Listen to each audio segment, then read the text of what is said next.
Hey guys, thanks for clicking on this video today. I'm sure I'm not getting this up the day of the inductions being announced, but I really have wanted to talk about this subject for a while, and that's the Rock and Roll Hall of Fame. A very, I guess, heralded institution, but also one that's kind of contentious amongst many music fans and critics out there. A lot of them say it's very biased.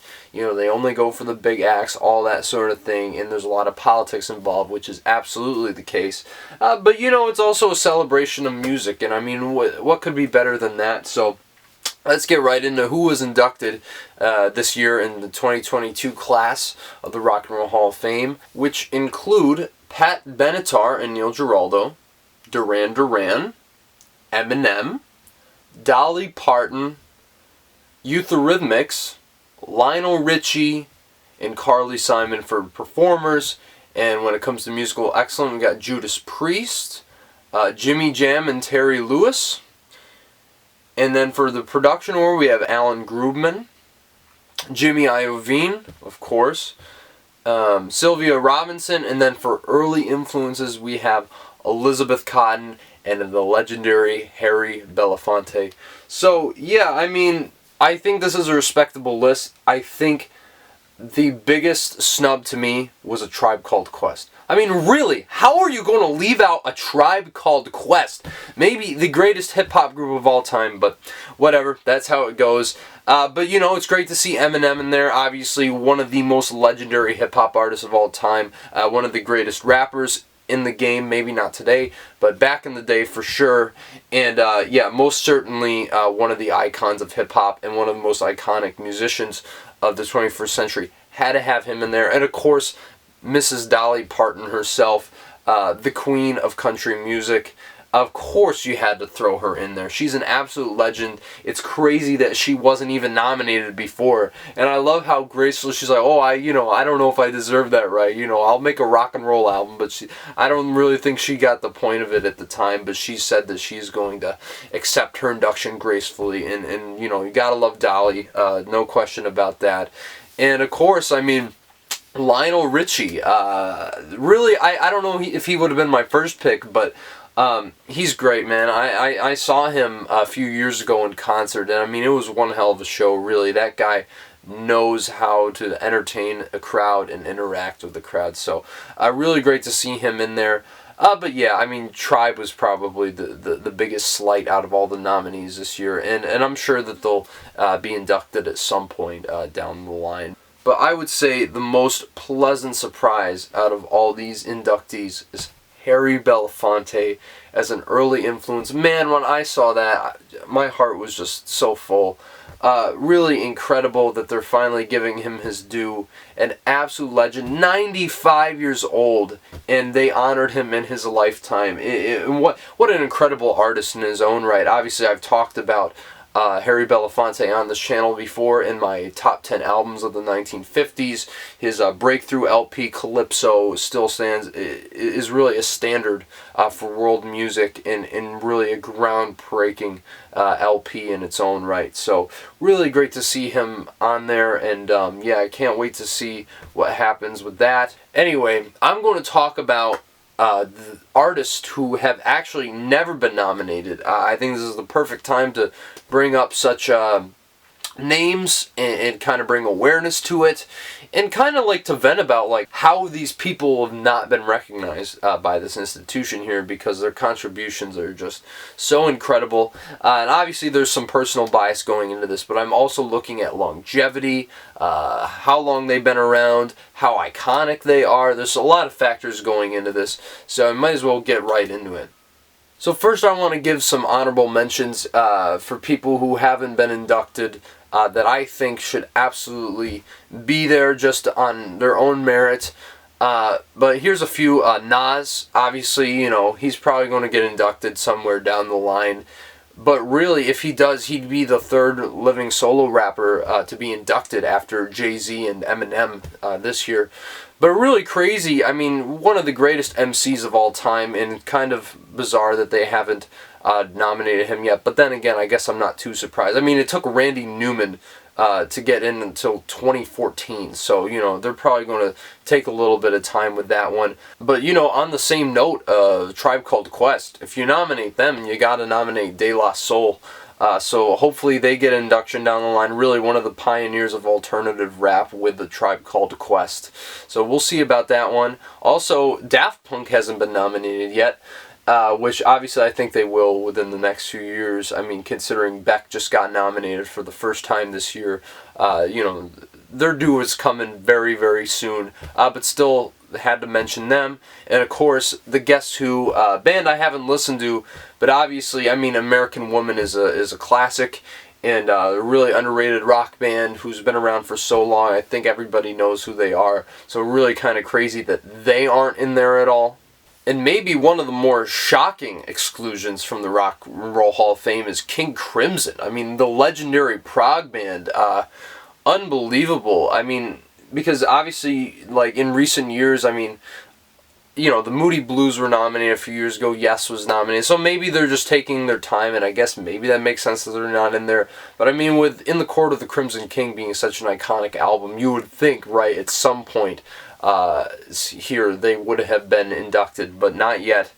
Another massive oversight that I noticed, Peter Frampton, someone, yet again, I'm not too familiar with his stuff, but from what I hear, one of the greatest guitarists of all time, and just a cool guy in general, so really kind of weird that he hasn't been on there yet. And of course you have the, a little bit more obscure, but the 60s group, The Association, which really has some beautiful, beautiful hits, beautiful harmonies, took a lot of elements from the Beatles, the Beach Boys, and the Zombies. Of course, with songs like Never My Love, Cherish. I mean, really, they have some really great stuff, and I think that they should get their due at some point, because I feel like they're a 60s group that not enough people talks about, but really, they have some sort of impact, and I think some really great music in general. And then, of course, we got to talk about this, because this is really a head-scratcher to me.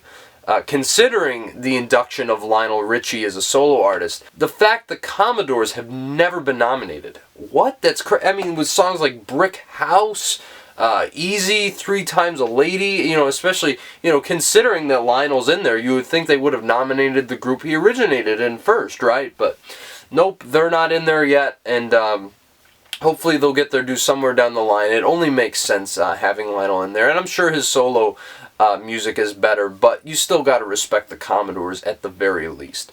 Alright, and with that out of the way, let's get into the top 10 snubs for the Rock and Roll Hall of Fame thus far. And at number 10 on my list, I have the band Jethro Tull, which I've just started listening to their music. And really, I mean, I haven't really gotten too deep into their discography, but I mean, look at what they did. They're one of the first prog bands. The way they fused jazz and the blues, really pretty groundbreaking. And of course, Ian Anderson playing the flute and all that. You would think at this point that they would be in there. I mean, Jethro Tull is just one of those names that everybody knows. One of those bands from the 60s and early 70s.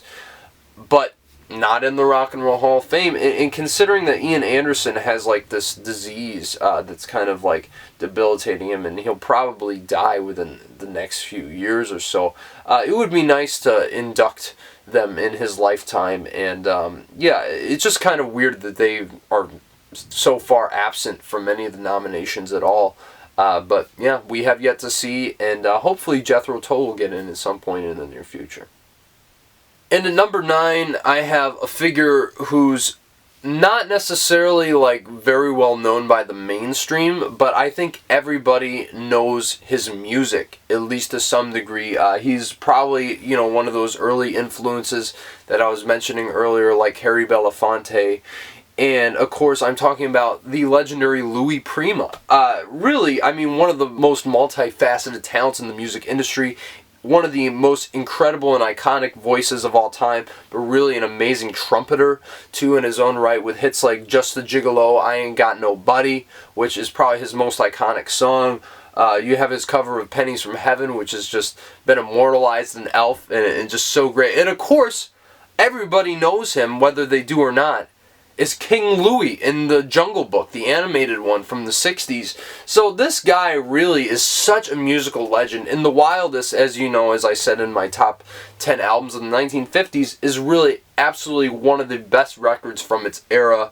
It is the best big band album, swing album, whatever you want to call it. It really does transcend its time, even though it is very much of that time.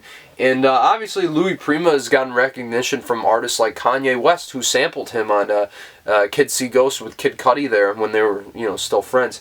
And, so people really do know about Louis Prima. But not enough do, and it's kind of crazy to me that they haven't inducted him as an early influence. I will be lobbying for him hard if I get the chance to, because he absolutely deserves a spot amongst these legends, because he is one himself. So yeah, Louis Prima, gotta put him in there at some point. And at number 8, I have a singer-songwriter who was really tragically cut short at the prime of their career, even though he was never really in the spotlight. There's no footage of him. There's only audio recordings here and there, and of course his music, which remains timeless to many. And of course I'm talking about Nick Drake, someone I haven't necessarily fully given myself over to yet, but recognize that he is a great singer-songwriter with albums like 5 Leaves Left, Brighter, Lighter, and Pink Moon. Really just kind of a head-scratcher considering how acclaimed he is by a lot of critics and music fans. And obviously he died at such a young age, but even so, it's crazy to me that they kind of had passed him over for all this time. I figured he'd be in the same boat as Randy Newman or someone, where they took a little while to induct him, but he'd be in there. But no, never nominated once. Kind of crazy that he's not there, but hopefully he'll get his due sometime soon, but I don't know if I'm going to see it happen within the next few years. So keep a lookout for that, because Nick Drake absolutely deserves a spot in that Rock and Roll Hall of Fame there. And at number 7 is a more recent group who's only been eligible for a few years, but man, I mean, one of the most iconic duos of all time. Really, you're seeing them on my shirt. Outkast, Big Boy and Andre 3000. How have they not been nominated? I mean, look, if you have Tupac in there, if you have Biggie Smalls, if you have Jay-Z, if you have Eminem, I would argue that Outkast is even more iconic than some of them. And we've been seeing kind of this, I wouldn't necessarily say reevaluation of their music, but you see Rolling Stone absolutely loves them, been giving them a lot of shine, which wasn't necessarily there before. But really, everybody loves Outkast. Who does not love Outkast? If I find one person, I'm going to have a long conversation with them, because I do not get it.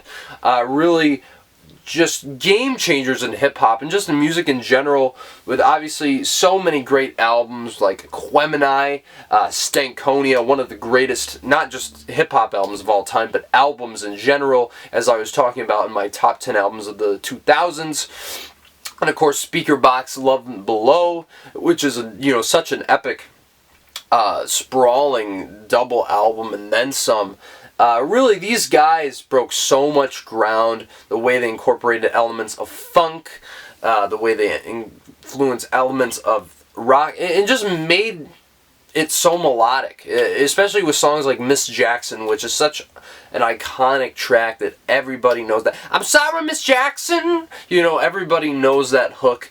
And of course, I mean, so many other great songs. Bombs Over Baghdad, Rosa Parks, the list goes on, but obviously their most iconic song, Hey Ya, really is the most definitive single of the 2000s, so it's unbelievable that they've passed them over. And yes, I mean, obviously I put them a bit lower on the list because I get they've only been eligible for around 4 years, but 4 years is too long. You gotta induct these guys right away. They're absolute legends, just, even though they're from a more recent time period, you gotta have them in there, especially with all these other hip-hop artists.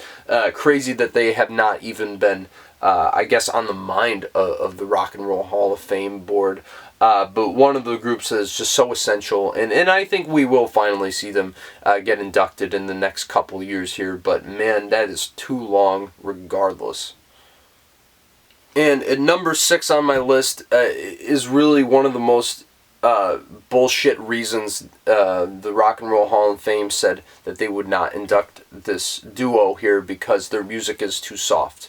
Like, what the hell is that garbage? But the thing is, you know, especially if we're inducting hip-hop and all this stuff, it's and Dolly Parton, this is obviously the Music Hall of Fame, and that's how it should be. You can give the name rock and roll to it, that is fine, because everything evolved out of rhythm and blues, just like the music from this group here, the Carpenters.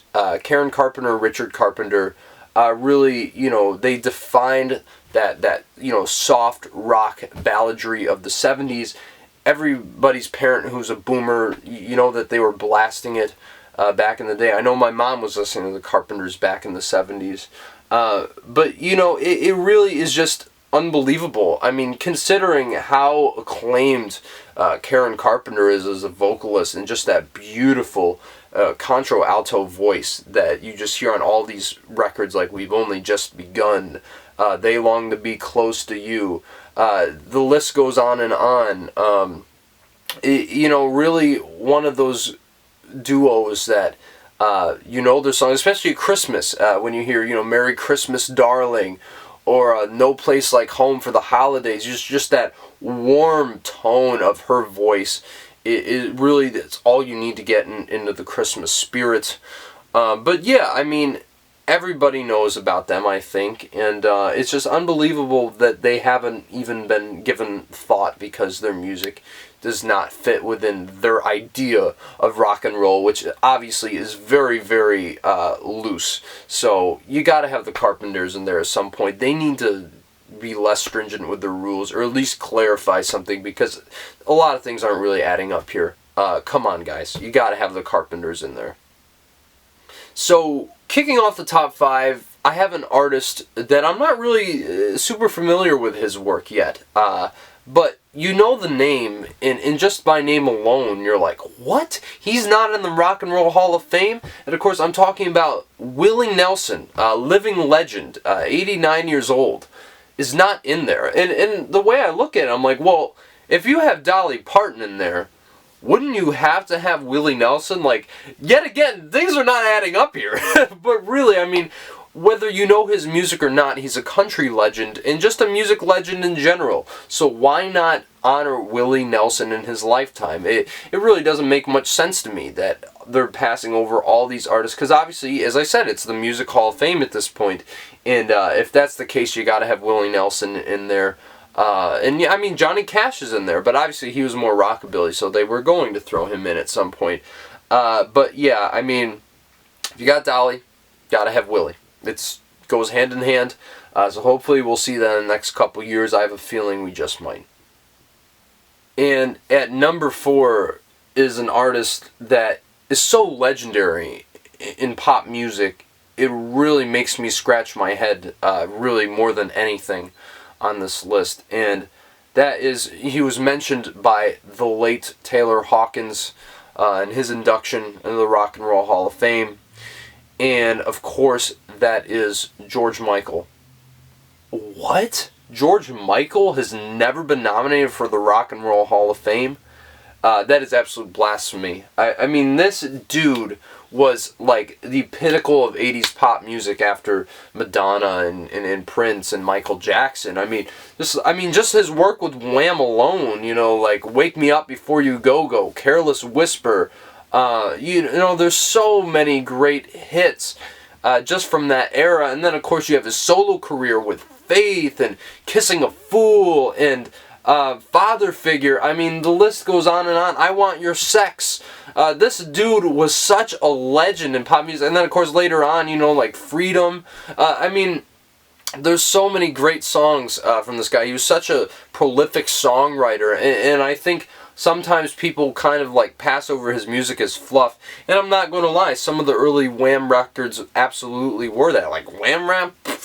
But anyway, like, let's look at the best stuff he did. I mean, I think the success of Faith as an album just tells you, like, people really did legitimately take him serious as a songwriter. And really, there was a lot of really deep thematic stuff on that record that I don't think gets enough shine, because people just see him as this pop figure in music, which he absolutely was, but he was so much more than that, and really just a legend. It's unbelievable that they have passed him over for this long. Someone as iconic as George Michael. I mean, what does that tell you about this institution? I don't know, but I hope we get to see him in the next few years, and kind of for Taylor as well, you know, him saying, you know, I hope to see these guys, that'd be great, and he'll never get a chance to see it, so rest in peace, Taylor Hawkins. And rest in peace, George Michael. I mean, another legend just gone way too soon. Died a few years ago, right on Christmas. And of course, I mean, I gotta mention Last Christmas, one of the most iconic Christmas songs of all time, from Wham there, and George Michael. Gotta have him at some point, guys. What are you doing? And at number 3, I have another artist who really, I mean, I just absolutely adore his music. One I really have gotten into, I mean, just very, very recently. And I, of course, am talking about Jim Croce, the legendary singer-songwriter from the early 70s, who had such a great string of hits like Operator, That's Not the Way It Feels, Time in a Bottle, Bad Bad Leroy Brown, which was his only #1 hit in his lifetime. I Got a Name, which he didn't write, but is also really great. I'll Have to Say I Love You in a Song. The list goes on and on. This guy crafted some of the most timeless and most iconic melodies from the 1970s. And, you know, especially in a pool of songwriters that included like Van Morrison, Cat Stevens, James Taylor. Really, I think he stands out from the bunch. And obviously, if you guys don't know, he tragically died in a plane accident in 1973, taking the life of him, his guitarist, Willie Nelson, if I said that right, I probably butchered it, and obviously the driver and everybody else in the plane. You know, one of those tragedies in music where someone's just taking away from us at such a young age, only 30 years old. And obviously you look at like what he did, and you know, Buddy Holly and Otis Redding, who obviously, you know, were some of the first artists to be inducted in the Rock and Roll Hall of Fame as soon as they were able to be. But Jim Croce is just one of those guys, everybody knows his songs. And really, he is such an underrated legend. He really is a legend in songwriting. Like, his songs not only are so well structured and so composed, but also just his wit, his humor comes through on so many of them. But the emotion he brings, the sincerity, you know, really, there's no other singer-songwriter quite like him. And it's unbelievable that he's been eligible for like 30 years and still nobody has even bothered to put him in there, which is absolutely asinine if you ask me, because really he defined, you know, that folk singer-songwriter sound of the early 1970s, which a lot of people take for granted. And yeah, sure, he wasn't Dylan, or he wasn't Cohen, or he wasn't Joni, but then again, I mean, he was such a strong storyteller and such a great melody writer that you can't help but respect him on his own accords. So really, that is one of the most, I think, glaring oversights the Rock and Roll Hall of Fame has not yet included in their nomination process. And I hope that he will be inducted soon.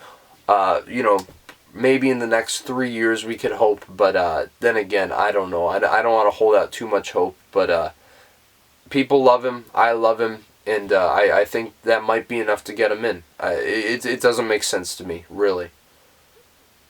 And at number 2, I have another musical icon whose omission from the Rock and Roll Hall of Fame has been a long point of contention for quite some years, and that's Frank Sinatra. I mean, come on. It's Frank Sinatra.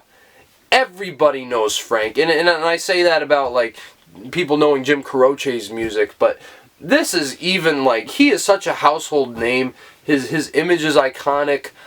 His personality was extremely volatile, and obviously his personal life was, there's a lot of controversy there. But, I mean, he is the definitive crooner, and I think obviously would be inducted as an early influence. But the reason he's not in there is because he supposedly hated rock and roll, which doesn't make any sense to me as to why, you know, he's not in there, and then there are other people in there, like Dolly Parton once again, and that's obviously not a knock at Dolly, but just pointing out the simple facts and hypocrisy here. And another thing is too, I mean, obviously, like from my understanding, he embraced later artists like Bob Dylan and Bruce Springsteen. Like he had them over to his house, and so and he was like covering like Beatles songs. So obviously he had to have come around on this music at some point. So really, just the reasoning is so just ridiculous.